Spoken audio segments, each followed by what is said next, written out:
साढ़े फकीर तो सूफीज़म जड़ा उन्हें कीता उते कायनात जो जा किसे नहीं जेड़ा तातारी तगोदार खान लाकू खान दा पोतरा सी ओदे कोले कादरी बुजुर्ग गए उन्हें फरमाया ओए आप जदों गए ना तो रसूलुल्लाह दे इशारे नाल गए बिस्तरे लोटे लेके नहीं गए।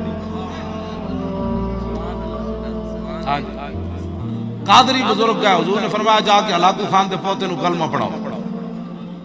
वो टुर पे उन्होंने वेख्या ना कोई बात की। हलाकू खान दा पोतरा शिकार करके आ रहे थे। हलाकू खान दा पोतरा शिकार करके आया उन्हें वेख्या दरवाजे उत्ते एक फकीर बेनवा खड़िया इस तरफ लोटा भी कोई नहीं ना पीछे 5-6 बंदे माशाअल्लाह कहां से आए। हंसने वाली बातें नहीं है चले तो पता ही नहीं लगा दीन है की जिन्हें लाया गली तुसी उहदे नाल टुर चले। आज जानु चाहिदा सी जेड़ा दादा साहब की बात कर ख्वाजा साहब की बात कर 1400 साल तारीख की बात कर ये कौन लाया है तू। हाँ जी तवज्जो उन्हें देख के मजाक कीता अपना शिकारी कुत्ते उहदे नाल सन। वो कहन लगा ओ फकीरा और दस होए मेरे कुत्ते दी दुम चंगी या तेरी दाढ़ी चंगी। आपने फरमाया जे इन्हू पता नहीं दाढ़ी दी अहमियत के वे। आपने फरमाया यारा तू इहदा मालिक है ते मेरा भी एक मालिक है जे कुत्ता खिदमत करके तैनू राजी कर देवे अपने मालिक नू तैनू ते मैं अपने मालिक नू राजी न कर सका तो फिर तो तेरे कुत्ते दी दुम चंगी जे मैं अपने मालिक नू राजी कर लवां तो फिर मेरी दाढ़ी चंगी। गैर मुतवक्के जवाब सुन के गैर मुतवक्के उन्हें आपने मेहमान ठहरा लिया। आपने फरमाया कलमा पढ़ो इंसान दे पुत्र बनो की चवड़ा मारते फिरदे। उन्हें कहा अच्छा तुसी हुण जाओ फिलहाल मैं अपने कबीले सारे ये जंगजू बन इन्होंने कलमा पढ़ाना। फरमाया अच्छा तुसी जाओ वापस ते मैं फिर इन्होंने तैयार करना। आप दा विसाल हो गया। आप अपने पुत्र नू फरमाया तगोदार खान को जाना है उन्हें मेरा वादा याद कराना है। आप दा पुत्र आ गया फकीर दा तगोदार खान को जब आया तो उन्हें कहा जनाब सारे ही मुसलमान हो गए लेकिन एक सिपा सालार मुसलमान नहीं होने। वो कहता मैं ताकत उत्ते यकीन रखना जिस फकीर ने तेनू बर्बाद किया वो मेरे नाल कुश्ती करे मेरे पहलवान नाल तातारी पहलवान नाल। हुण हजरत की करिए उन्हें क्या की करना है उन्होंने ऐलान कर जिस दिन मैं कुश्ती करना उहदे नाल।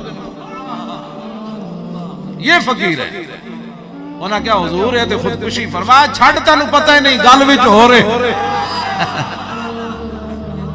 तेनू पता ही नहीं गल विच हो रहे। उन्हें क्या हुजूर तुसी तातारी किथे ते तुसी जनाब कमजोर फकीर आदमी हो वो तो एक चंड मार देगा तो तुसा शहीद हो जाना। फरमाया छड़ परे कुव्वत सुल्तान व अमीर अज ला इलाह और हैबत मर्द फकीर अज ला इलाह। फरमाया साहबा कोई समुद्र घोड़े अपनी पावर ना थोड़े सुटे। उन्हें क्या जनाब ये तो गल नहीं ठीक। फरमाया तू ऐलान कर। ऐलान हो गया फलाने दिन कुश्ती होनी। एक फकीर आया उन्हें होनी ते तातारी पहलवान उन्होंने जनाब बड़े उन्होंने बैठका कटाई पहले भी बैठका कटता सी फिर स्पेशल उन्होंने जनाब डंड बैठका उन्होंने जनाब हरीसे खवाए उन्होंने पावे खवाए जनाब बादाम पिस्ते। एक अजीब कुश्ती का मंजर बनया। उधरों ओ निकलिया इधरों इन्हें पगड़ी बधी हुई तो खूंटी पकड़ी हुई ये निकले। अनोखी वजह सारे जमाने से निराले हैं इलाही आशिक कौन सी बस्ती के रहने वाले हैं और शम्माए कुश्ता को जला सकती है मौजे नफस इनकी। इलाही क्या छुपा होता है आले दिल के सीनों में।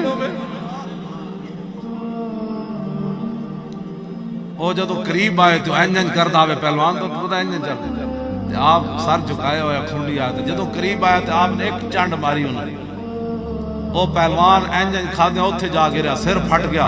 ओ सारा मजमा उन्हें कहा ला इलाहा इल्लल्लाह मुहम्मदुर रसूलुल्लाह ला इलाहा इल्लल्लाह। और मैं क्या चलिया गल विच हो रहे ओ तातारी सिपा सालार कहने लगा मान गया जी इस्लाम। इस्लाम ये है जो ये है लोटे बिस्तरे नाल इस्लाम से नहीं फैलिया। तबलीग उस दे पिछे पावर होंदी जिन्हों रसूलुल्लाह भेजन। पीर मेहर अली शाह अपनी पावर नाल चलिया उथों गोरड़े तो लोग क्या हुजूर शहीद कर देंगे अंग्रेज। फरमाया हटो परे शहीद कर देंगे। हुजूर की खत्म नबुव्वत का मुनकर लाहौर में ललकारता रहे और मेहर अली शाह गोरड़े में बैठा रहे।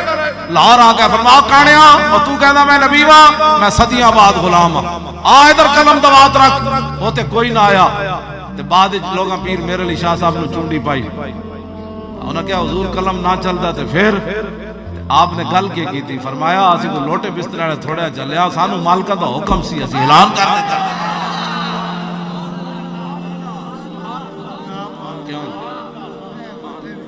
गल विच है।